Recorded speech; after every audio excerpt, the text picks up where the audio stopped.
KG ಮಣ್ಣು ಹಾಕಿ ಇಲ್ಲ ಇಲ್ಲ, ಅದು ಮುಂದೆ ಡ್ಯಾನ್ಸ್ ಮಾಡಿ, ಅದು ಮುಂದೆ ಒಂದು 2 ಸ್ಟೆಪ್ ಹಾಕಿ ಆಮೇಲೆ ದ್ರಾಕ್ಷಿ ಗೋಡಂಬಿ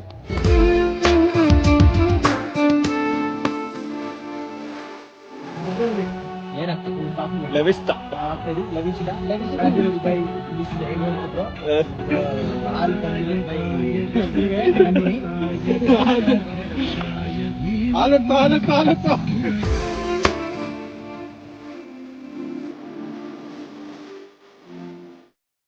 ಲಾಸ್ಟ್ ಇಯರ್ ನಮ್ಮ ಗ್ರೂಪ್ ಅಲ್ಲಿ ಒಂದು 4 ಜನ ಪ್ರತಿಯೊಂದು ರೈಡಲ್ಲೂ ಪಾರ್ಟಿಸಿಪೇಟ್ ಮಾಡಿ ಅವ್ರಿಗೆ ಒಂದು ಜನವರಿಯಲ್ಲಿ ನಮ್ಮ ಕಡೆಯಿಂದ ಒಂದು ಸರ್ಟಿಫಿಕೇಟ್ ಕೊಟ್ಟು ಒಂದು ಥ್ಯಾಂಕ್ಸ್ ಹೇಳೋಣ ಒಂದು ಮುಖಾಂತರದಿಂದ.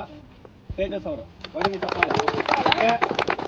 ಅವರು, ನಮ್ಮ ಶಿವರಾಜ್ ಅವರು,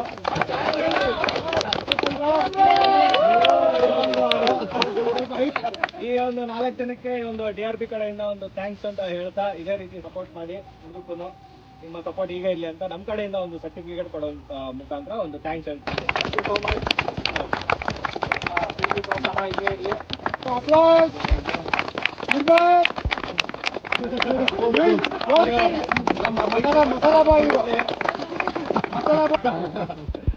ಥ್ಯಾಂಕ್ ಯು.